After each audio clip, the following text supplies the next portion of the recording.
Bienvenue dans les histoires fantastiques de Mama Aya. Alexandre referma doucement la porte de la maison. Le silence du soir l'enveloppa comme une couverture lourde et étouffante. Ses jumeaux dormaient déjà dans leur petite chambre, leurs visages paisibles éclairés par la veilleuse en forme de lune. Il les avait bordés comme chaque soir, embrassés sur le front, murmurés des mots doux à leurs oreilles. 4 ans qu'il vivait pour ses enfants. 4 ans qu'il rentrait du travail épuisé, les membres lourds, mais toujours prêt à jouer avec eux, à les faire rire, à les consoler quand ils pleuraient, à leur raconter des histoires avant de dormir. Vanessa était assise sur le canapé usé du salon, complètement absorbée par son téléphone. Son visage était illuminé par la lumière bleutée de l'écran. Elle souriait en regardant des vidéos de voyages exotiques, de plages aux eaux cristallines, de villes étrangères aux buildings scintillants qu'elle rêvait de visiter depuis des années. Alexandre la connaissait par cœur maintenant. Cette obsession maladive pour l'ailleurs, ce besoin constant de s'évader, de fuir cette vie qu'elle trouvait trop ordinaire, trop banale, trop médiocre. Elle levait rarement les yeux quand il entrait dans la pièce.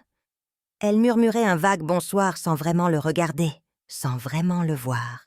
Leur maison louée se trouvait dans un quartier tranquille, modeste, mais agréable. Rien d'extraordinaire. Des rues calmes bordées d'arbres, des voisins discrets qui se saluaient poliment, une routine bien installée qui rythmait leur journée. Alexandre travaillait dur pour maintenir cette stabilité précaire. Il payait le loyer chaque mois sans faute, s'assurait que rien ne manque aux enfants, gérait les factures, les courses, les petites réparations sans jamais se plaindre. Vanessa, elle, rêvait d'une autre vie. Une vie de luxe, de voyages incessants, de réussite éclatante loin de ce qu'elle appelait, avec mépris, ce trou à rats. Le propriétaire de leur maison, Émile, habitait à quelques mètres seulement, dans une petite construction adjacente. Un homme corpulent, au ventre proéminent, négligé dans sa tenue, souvent avec un verre de bière ou de whisky à la main dès la fin d'après-midi. Sa chemise était toujours froissée, ses cheveux gras mal coiffés. Il passait régulièrement réclamer les charges avec insistance, discuter longuement avec Vanessa sur le pas de la porte, traîner un peu trop longtemps dans le jardin commun. Alexandre n'y prêtait pas vraiment attention au début. Émile faisait partie du décor quotidien, comme le boulanger du coin ou le gardien du parc municipal. Rien de plus. Un simple voisin, un peu envahissant. Ce samedi matin, le soleil brillait haut dans le ciel parfaitement bleu. Pas un nuage à l'horizon. Alexandre avait emmené les jumeaux au terrain de sport local, un espace verdoyant, avec des installations pour enfants. Les petits couraient là partout, avec une énergie débordante, riaient aux éclats, se bousculaient gentiment, en jouant au ballon. Moment simple, moment précieux. Alexandre les regardait avec une fierté immense, le cœur gonflé d'amour paternel. Ces 2 petits êtres étaient toute sa vie, sa raison de se lever chaque matin, de supporter son travail difficile, de continuer à avancer. Puis, l'accident arriva sans prévenir. Un des jumeaux trébucha violemment sur une barre métallique mal fixée au sol, vestige d'une installation sportive vétuste. Le choc fut brutal, sec, terrible.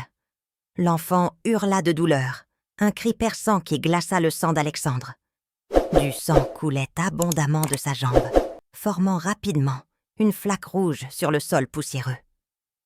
Alexandre se précipita, le cœur battant à tout rompre dans sa poitrine. Autour de lui, les gens paniquaient, certains criaient des conseils contradictoires, d'autres restaient figés par la peur. Alexandre garda son calme, malgré la terreur qui le paralysait presque. Il souleva son fils dans ses bras, pressa sa main fermement sur la blessure pour ralentir le saignement, courut vers sa voiture garée non loin. Le trajet jusqu'à l'hôpital fut un cauchemar. Alexandre conduisait vite, trop vite, klaxonnant pour dégager la route. Son fils gémissait faiblement, à l'arrière, le visage pâle. L'autre jumeau pleurait silencieusement, terrorisé par la scène. Alexandre ne cessait de répéter des paroles rassurantes, mais sa voix tremblait, malgré lui. L'hôpital n'était pas loin, heureusement. Les urgences étaient abondées comme toujours, remplies de gens qui toussaient, gémissaient, attendaient avec résignation. Alexandre força le passage en portant son fils ensanglanté, expliqua la situation avec urgence à une infirmière qui traînait derrière le comptoir. Elle réagit immédiatement en voyant le sang. Les infirmières prirent l'enfant en charge, le posèrent sur un brancard roulant, disparurent derrière des portes battantes. Le médecin de garde arriva rapidement, examina la plaie profonde, fronça les sourcils d'un air préoccupé. Il a perdu beaucoup de sang. La blessure est profonde. Il va falloir une transfusion rapide pour stabiliser son état. Alexandre n'hésita pas une seule seconde. « Prenez le mien. Je suis son père. Prenez tout ce qu'il faut. » Le médecin acquiesça en notant quelque chose sur son dossier. On emmena Alexandre dans une salle adjacente. Une infirmière fit les prélèvements nécessaires, remplit plusieurs tubes de sang. Alexandre attendait ensuite dans le couloir, les mains tremblantes, le regard fixé sur la porte de la salle de soins. Chaque seconde lui semblait durer une éternité.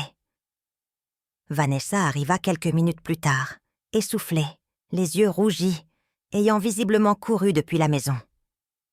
Elle serra l'autre jumeau contre elle, avec force. Puis, le médecin revint. Son visage était grave, fermé. Il tenait une feuille de résultat dans sa main. « Monsieur, nous avons un problème sérieux. » Alexandre se leva d'un bond, le cœur serré par l'angoisse. « Quoi? Qu'est-ce qui se passe? Il va mal? » « Non, ce n'est pas ça. Votre sang n'est pas compatible avec celui de votre enfant. » Alexandre cligna des yeux plusieurs fois, complètement confus. « Comment ça, pas compatible? C'est mon fils. Évidemment que c'est compatible. » Le médecin le regarda droit dans les yeux, avec une expression indéchiffrable. « Monsieur, scientifiquement parlant, ce n'est pas possible. Votre groupe sanguin et celui de l'enfant, ils ne peuvent absolument pas correspondre si vous êtes le père biologique. C'est génétiquement impossible. » Le monde s'arrêta brutalement. Le bruit incessant des urgences devint lointain, étouffé, irréel. Alexandre sentit ses jambes flageoler sous lui.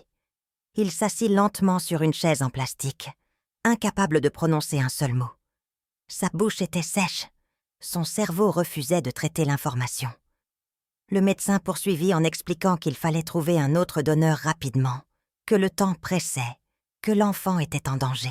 Vanessa intervint immédiatement, nerveuse, parlant vite, détournant la conversation, pressant le personnel de faire vite, de chercher ailleurs, de ne pas perdre de temps avec ces discussions inutiles. Alexandre ne dit rien. Il resta simplement assis là, le regard vide fixé sur le sol carrelé.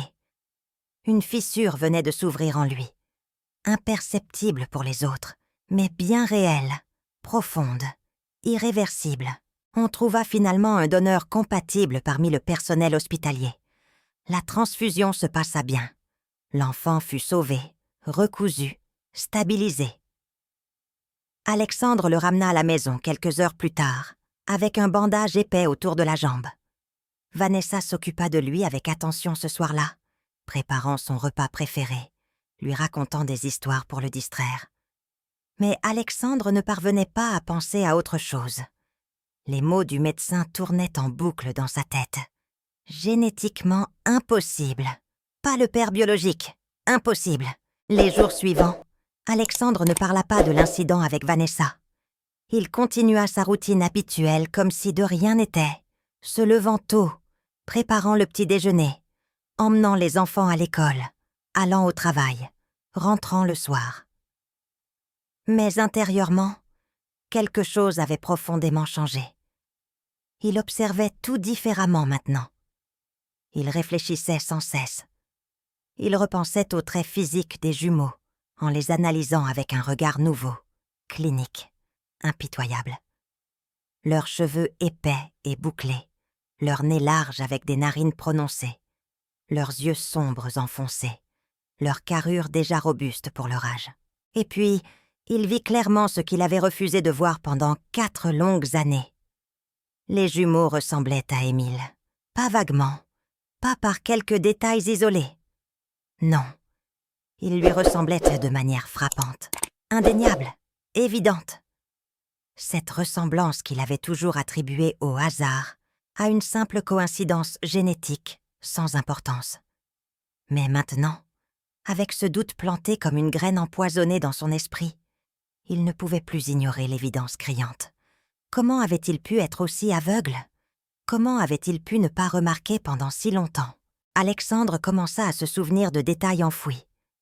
Les visites fréquentes d'Émile, toujours sous des prétextes futiles. Ses conversations prolongées avec Vanessa sur le pas de la porte, pendant lesquelles elle riait d'une manière particulière. Ces soirs où elle rentrait tard, prétextant avoir bu un verre avec des amis dont elle ne donnait jamais les noms. Ces moments où elle chuchotait au téléphone et raccrochait précipitamment quand Alexandre entrait dans la pièce. Ces après-midi où Émile passait juste pour vérifier quelque chose, pendant qu'Alexandre était au travail. Tout prenait un sens nouveau maintenant. Chaque pièce du puzzle se mettait en place pour former une image horrible, insupportable. Le doute devint conviction. Puis, la conviction devint certitude absolue. Mais Alexandre ne dit rien, pas encore. Il ne confronta pas Vanessa, il ne hurla pas, il ne pleura pas. Il attendit simplement, il observa méthodiquement. Il analysa chaque geste, chaque parole, chaque regard de sa femme.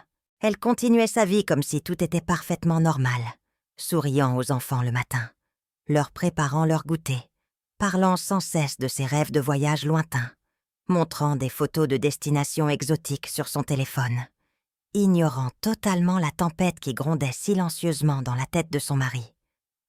Alexandre prit une décision froide, calculée, méthodique.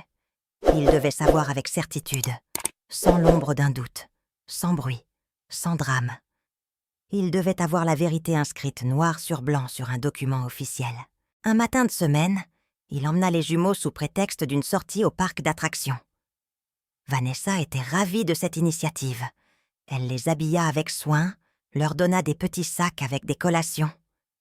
Alexandre promit de rentrer avant le dîner. Mais au lieu de se diriger vers le parc, il conduisit les enfants dans une clinique privée discrète, située à l'autre bout de la ville, loin de leur quartier, loin de tout regard connu.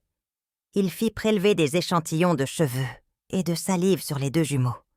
Le technicien en blouse blanche lui assura avec un sourire professionnel que les résultats complets seraient disponibles sous 3 jours ouvrables, pas plus. Ces 3 jours furent les plus longs et les plus terribles de toute la vie d'Alexandre. Chaque heure lui semblait interminable. Chaque minute pesait comme une éternité. Mais il joua son rôle à la perfection absolue. Il sourit quand il fallait sourire. Il embrassa Vanessa le matin avant de partir travailler. Il joua avec les enfants le soir comme d'habitude. Il écouta Vanessa parler de ses projets futurs. Il hocha la tête au bon moment. Il rentra du travail à l'heure habituelle. Il prépara même le dîner un soir où Vanessa se disait fatiguée. Personne ne remarqua rien d'anormal. Personne ne vit la tempête qui faisait rage derrière son visage calme. Mais, à l'intérieur, Alexandre brûlait lentement, consumé par l'attente, rongé par l'angoisse de la confirmation, dévoré par l'anticipation de la vérité. Le matin du 3e jour, l'enveloppe officielle arriva par courrier recommandé. Alexandre signa le reçu d'une main, qu'il força à rester stable. Il prit l'enveloppe épaisse avec précaution. Il attendit que Vanessa parte faire ses courses hebdomadaires au marché local. Il attendit d'entendre le bruit de sa voiture s'éloigner dans la rue. Il s'enferma alors dans la chambre à coucher, ferma la porte à clé, tira les rideaux, s'assit sur le bord du lit, ouvrit l'enveloppe très lentement, presque religieusement. Il déplia les documents officiels avec leurs tampons, leurs signatures, leurs graphiques colorés. Il chercha la section des résultats. Ses yeux scannèrent rapidement les lignes de texte technique. Les mots étaient clairs, implacables, définitifs, sans appel possible. Probabilité de paternité biologique, 0,00%, pour le premier jumeau, et pour le second jumeau, 0,00%. Aucune ambiguïté, aucune marge d'erreur, aucun doute possible. Alexandre resta complètement immobile pendant plusieurs longues minutes. Pas de cris déchirants, pas de larmes brûlantes, pas de rage explosive destructrice. Juste un vide immense qui s'ouvrait en lui. Un effondrement silencieux de tout son univers. 4 années complètes de sa vie. 4 années d'amour inconditionnel, de sacrifices quotidiens, de nuits blanches quand ils étaient malades, de rires partagés, de premiers pas applaudis, de premiers mots répétés avec fierté. 4 années de mensonges absolus. 4 années à élever les enfants d'un autre homme. Les enfants d'Émile. Il replia le document avec des gestes mécaniques, le rangea soigneusement dans un tiroir fermé à clé dans son bureau personnel. Puis, il sortit de la chambre. Lava son visage à l'eau froide dans la salle de bain. Se regarda longuement dans le miroir. Il ne reconnaissait presque plus l'homme qui lui faisait face. Vanessa rentra quelques minutes plus tard, les bras chargés de sacs de course pleins. Elle souriait en chantonnant une mélodie populaire. « Tu vas bien ? Tu as l'air bizarre aujourd'hui. Tu es malade ?» Alexandre se força à sourire naturellement. « Tout va bien. Juste un peu fatigué du travail. Beaucoup de dossiers en ce moment. » Vanessa haussa les épaules sans vraiment s'intéresser et commença à ranger les courses dans les placards de la cuisine en continuant de chantonner. Alexandre la regardait s'activer. Et à ce moment précis, quelque chose se brisa définitivement en lui. Quelque chose d'irréparable. Il venait de prendre sa décision finale. Une décision froide, calculée, implacable. Il ne confronterait pas Vanessa avec les résultats. Il ne ferait pas de scène dramatique. Il ne pleurerait pas sur son sort devant elle. Il n'implorerait pas d'explication. Il ne demanderait pas pourquoi. Non. Il agirait simplement, froidement, méthodiquement, patiemment. Il allait détruire la vie de Vanessa aussi complètement qu'elle avait détruit la sienne. Œil pour œil. Mensonge pour mensonge. Trahison pour trahison. Mais pas tout de suite. Pas dans la précipitation. Il fallait un plan parfait, un plan sans faille, un plan qui la briserait totalement. Les semaines qui suivirent furent étranges pour Alexandre. Il continuait de jouer le mari parfait avec une précision troublante. Il souriait aux moments appropriés. Il embrassait Vanessa le matin et le soir. Il jouait avec les enfants, après le travail. Il payait toutes les factures ponctuellement. Il assistait aux réunions parents-professeurs. Il écoutait Vanessa parler pendant des heures de ses rêves de voyage, avec une attention feinte, hochant la tête, posant des questions, feignant l'intérêt. Mais intérieurement, il préparait sa vengeance. Il observait, il analysait, il cherchait le point faible, la faille dans laquelle il pourrait s'engouffrer. Et c'est là qu'il trouva son angle d'attaque parfait. Vanessa était littéralement obsédée par l'idée de partir à l'étranger, de refaire sa vie ailleurs, de vivre dans le luxe qu'elle estimait mériter. Elle en parlait constamment, matin, midi et soir. Elle montrait des photos de maisons somptueuses, avec piscine, de plages paradisiaques au sable blanc, de villes étrangères scintillantes, avec leurs gratte-ciel illuminés. Elle disait détester ce pays, cette vie, cette médiocrité qui l'étouffait. Elle voulait fuir à tout prix ce qu'elle appelait avec mépris cette existence misérable de pauvre. Elle parlait de recommencer, de devenir quelqu'un, de réussir enfin. Alexandre comprit qu'il tenait là son arme. L'obsession de Vanessa serait son propre piège. Sa cupidité serait sa chute. Ses rêves démesurés deviendraient son cauchemar. Un soir, Alexandre rentra du travail avec un visage à la fois grave et excité, une expression parfaitement calibrée. Vanessa leva les yeux de son téléphone, où elle regardait encore des vidéos de voyages luxueux. « Quoi ? Qu'est-ce qui se passe ? Tu as une drôle de tête. » Alexandre posa son sac lentement, s'assit en face d'elle avec solennité. « J'ai reçu une proposition incroyable au bureau aujourd'hui. Une opportunité unique. » Vanessa se redressa immédiatement sur le canapé, les yeux soudain brillants d'excitation. « Quelle proposition ? Raconte vite !» « Un poste important à l'étranger, dans une très grande entreprise multinationale. Salaire multiplié par 5 minimum.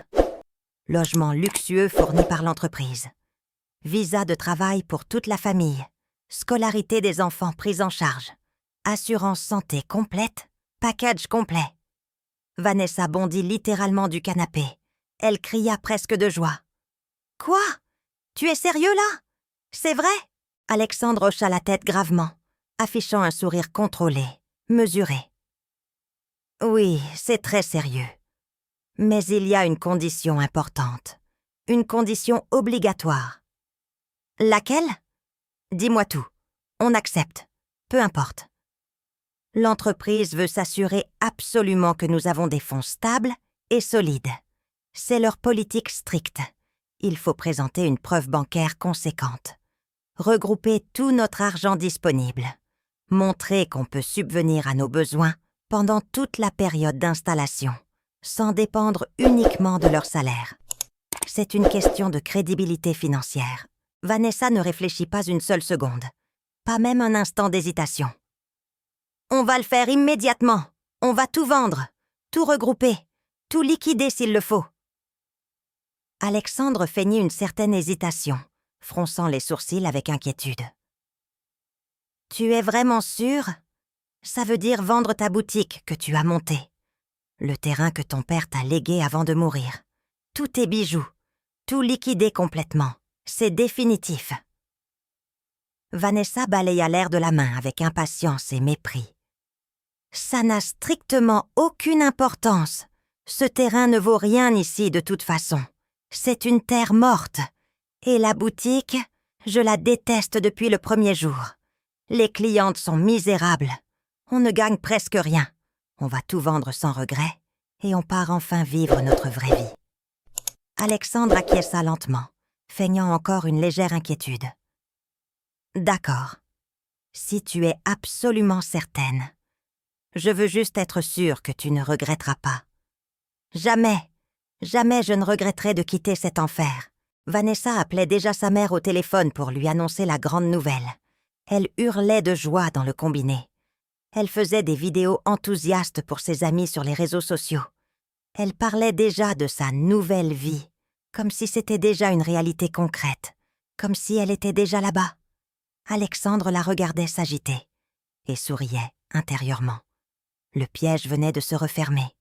Vanessa venait de mordre à l'hameçon avec voracité. « Chers amis, si cette histoire te touche et que tu veux connaître la suite, abonne-toi dès maintenant.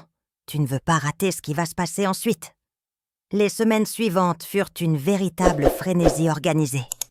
Vanessa se démena comme jamais auparavant. Elle vendit absolument tout ce qu'elle possédait. Sa petite boutique de vêtements qu'elle avait ouverte difficilement avec l'héritage de son père défunt.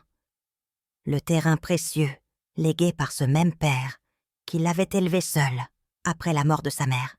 Ses bijoux en or qu'elle gardait depuis des années.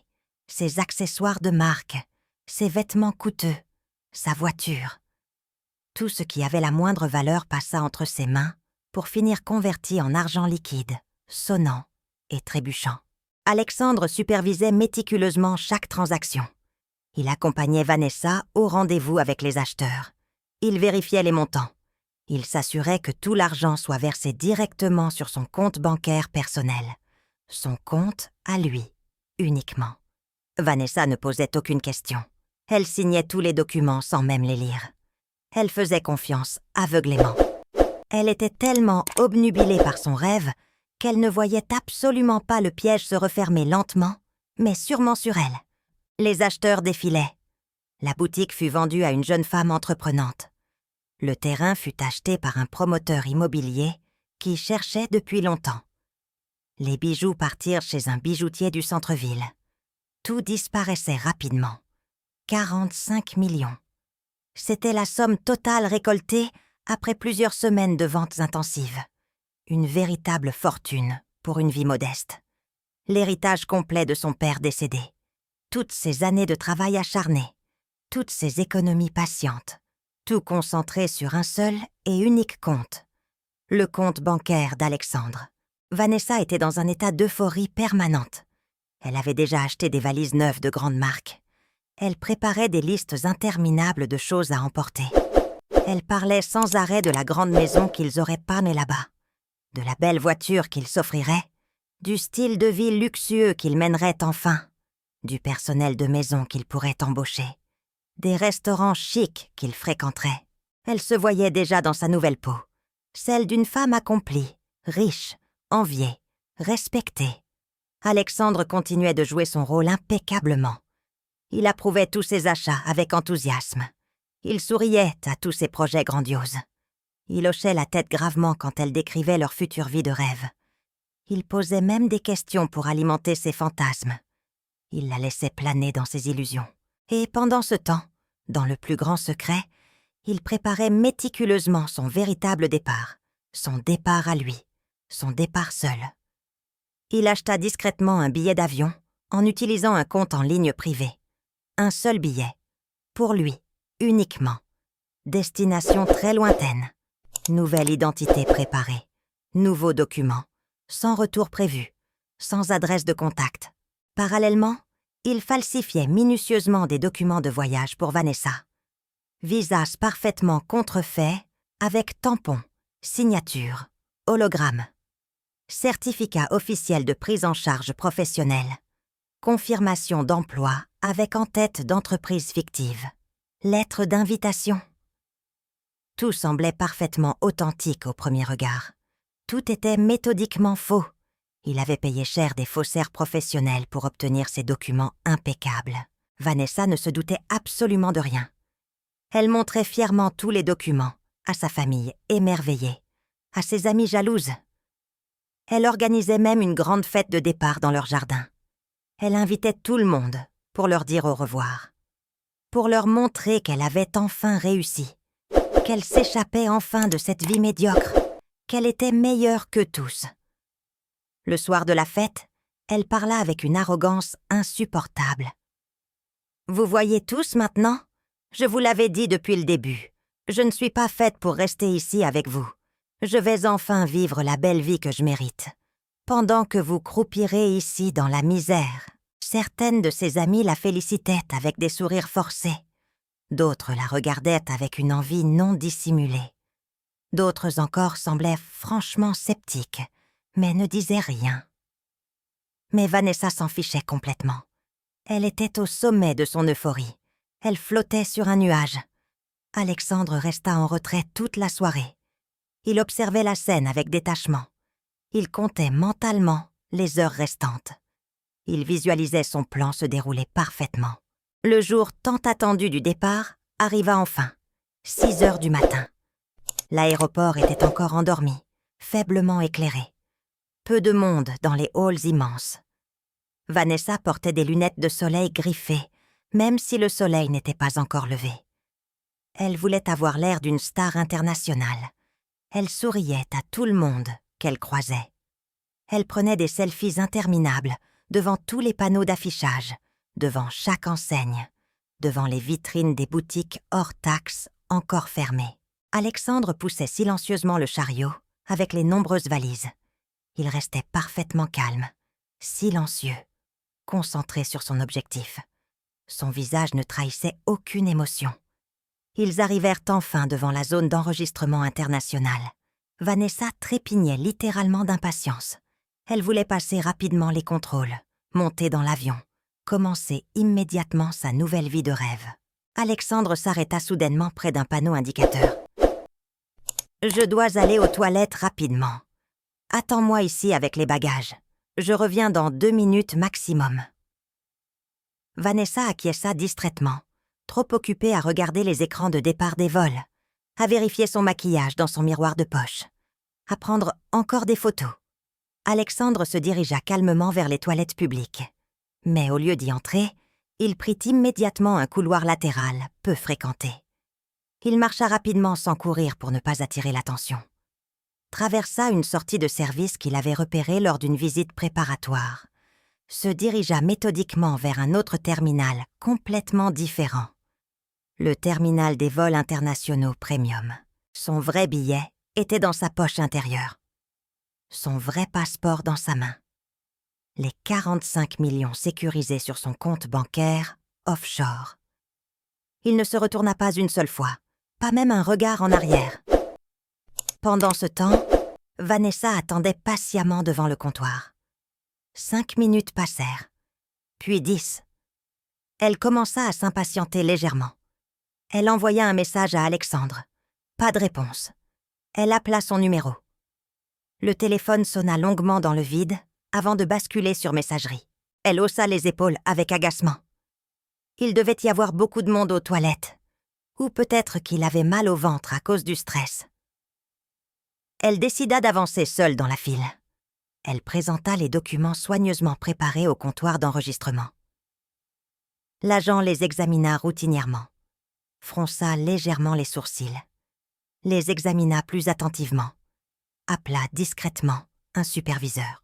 Le superviseur arriva rapidement. Il prit les documents, les retourna plusieurs fois, les examina sous différentes lumières spéciales, vérifia sur son ordinateur. Puis, il leva les yeux vers Vanessa avec une expression sévère. « Madame, je suis désolée, mais ces documents sont falsifiés. Ce sont de faux visas. » Vanessa éclata de rire nerveux. « Quoi ? Non, c'est complètement impossible. Mon mari a tout vérifié. Il a tout organisé. Il est juste aux toilettes. Attendez qu'il revienne. Il va vous expliquer. » Le superviseur fit un signe discret à 2 agents de sécurité, en uniforme, qui patrouillaient non loin. Ils s'approchèrent calmement, mais fermement de Vanessa. « Madame, vous devez nous suivre immédiatement pour vérification. » Vanessa pâlit brutalement. Elle regarda frénétiquement autour d'elle, chercha désespérément Alexandre du regard dans la foule matinale. Il n'était nulle part. Elle appela encore son numéro. Toujours la messagerie. Panique commença sérieusement à monter en elle comme une vague. « Non, attendez. Il y a une terrible erreur. Mon mari va revenir. Il a les vrais documents originaux. Attendez juste quelques minutes. » Mais personne ne l'écoutait. Les agents la prirent fermement par les bras. Ils la conduisirent dans une salle d'interrogatoire isolée. On lui posa des dizaines de questions. Elle bégayait. Elle ne comprenait rien. Elle répétait sans cesse qu'Alexandre allait tout expliquer. Qu'où était-il ? Pourquoi ne répondait-il pas ? Qu'est-ce qui se passait exactement ? Son téléphone vibra soudain. Un message, WhatsApp, d'Alexandre. Elle ouvrit le message d'une main tremblante, son cœur battant violemment. Les mots étaient glacials, tranchants, définitifs. « Que ton propriétaire Émile paye ta caution maintenant. Les jumeaux sont à lui, toutes les factures aussi. Bon voyage vers nulle part, Vanessa. Profite bien de ton rêve. » Vanessa lut une première fois, relut une deuxième fois, puis une troisième. Ses mains tremblaient incontrôlablement. Son cerveau refusait catégoriquement d'accepter ce qu'elle lisait. Elle tapa frénétiquement une réponse paniquée. « Alexandre ! C'est quoi ce message horrible ? Reviens immédiatement. Où es-tu ? Ce n'est pas drôle. » Aucune réponse. Elle appela désespérément. Le numéro n'était plus attribué. Coupé. Disparu. Elle essaya encore. Et encore. Et encore. Rien. Le vide absolu. Puis la réalité la frappa comme un coup de massue en pleine face. Tout devint soudainement terriblement clair. L'opportunité trop belle pour être vraie. L'insistance pour absolument tout vendre. Le compte bancaire unique à son nom. Les documents qu'elle n'avait jamais pris la peine de vérifier sérieusement. Elle avait été piégée, manipulée, utilisée, dépouillée. Elle hurla. Un cri déchirant, animal, qui résonna violemment dans la petite salle d'interrogatoire. Les agents essayèrent de la calmer en vain. Elle se débattit comme une folle, tomba à genoux sur le sol froid, sanglota bruyamment, frappa le sol carrelé de ses poings jusqu'à se faire mal. 45 millions. Son héritage paternel, son travail de plusieurs années, tout avait disparu, volatilisé. Alexandre était parti, avec absolument tout, avec son avenir, avec sa vie, avec ses rêves. Et elle restait là, seule, dans un aéroport, avec des documents falsifiés, avec rien du tout, moins que rien. À des milliers de kilomètres de là, Alexandre était confortablement assis dans un avion de première classe. Il regardait tranquillement par le hublot. Les nuages défilaient lentement sous l'appareil. Le soleil commençait à se lever majestueusement, baignant l'horizon infini d'une lumière dorée magnifique. Une hôtesse souriante passa dans l'allée luxueuse. Alexandre demanda poliment une coupe de champagne, millésimée. Elle lui servit avec un sourire professionnel. Il porta le verre à ses lèvres, but lentement, savoura chaque gorgée précieuse. Il éteignit définitivement son téléphone, le rangea dans sa poche. Il n'en aurait plus jamais besoin. Ce numéro n'existait plus. Cette identité n'existait plus. Cette vie n'existait plus. Il ferma les yeux paisiblement. Un léger sourire flottait sur ses lèvres. Pour la première fois depuis des mois, interminables, depuis cette terrible journée à l'hôpital, depuis la découverte dévastatrice de la trahison, il se sentait véritablement libre. Libre du mensonge permanent, libre de la douleur insupportable, libre de Vanessa et de sa trahison. 45 millions sécurisés sur son compte offshore. Nouvelle identité préparée. Nouvelle vie qui commence. Pas de retour prévu. Pas de regret. Il avait patiemment attendu le moment absolument parfait, et il l'avait saisi avec une précision chirurgicale. Alexandre n'attendait ni pitié, ni compassion de personne. Il ne cherchait pas d'approbation morale. Il avait simplement agi selon sa propre logique implacable, selon sa propre conception de la justice. Certains l'appelleraient « monstre sans cœur », d'autres comprendraient parfaitement. Mais Alexandre s'en fichait complètement. Il n'écoutait plus que sa propre voix intérieure. Et cette voix lui disait clairement qu'il avait fait exactement ce qu'il devait faire. L'avion décolla puissamment. Alexandre regarda la terre s'éloigner rapidement sous lui. Quelque part en bas, très loin maintenant, Vanessa s'effondrait dans la honte et le désespoir. Quelque part en bas, Émile allait bientôt découvrir 2 enfants qui étaient biologiquement les siens. Quelque part en bas, une vie explosait en 1000 morceaux. Mais ici, à 10 000 mètres d'altitude, Alexandre était profondément en paix. Il but une autre gorgée de champagne, sourit au ciel sans nuages, et pensa sereinement à l'avenir. Son avenir, enfin véritablement le sien. Chers amis, Mama Aya vous conseille de toujours construire vos relations sur la vérité absolue et le respect mutuel. Le mensonge peut tenir des années entières, mais quand la vérité finit par éclater, elle détruit absolument tout sur son passage, sans exception. Ne trahissez jamais la confiance sacrée de ceux qui vous aiment sincèrement, car une fois brisée, cette confiance ne se répare jamais vraiment. Et n'oubliez surtout pas que chaque action, qu'elle soit bonne ou mauvaise, finit toujours par revenir vers nous d'une manière ou d'une autre. La vie a sa propre façon de rétablir l'équilibre. C'était votre conteuse, dans les histoires fantastiques de Mama Aya. Si vous avez aimé cette histoire, pensez à vous abonner et à activer la cloche de notification pour ne rien manquer des prochaines aventures. Laissez aussi un commentaire chaleureux pour m'encourager et dites-moi depuis quel pays vous avez suivi cette histoire.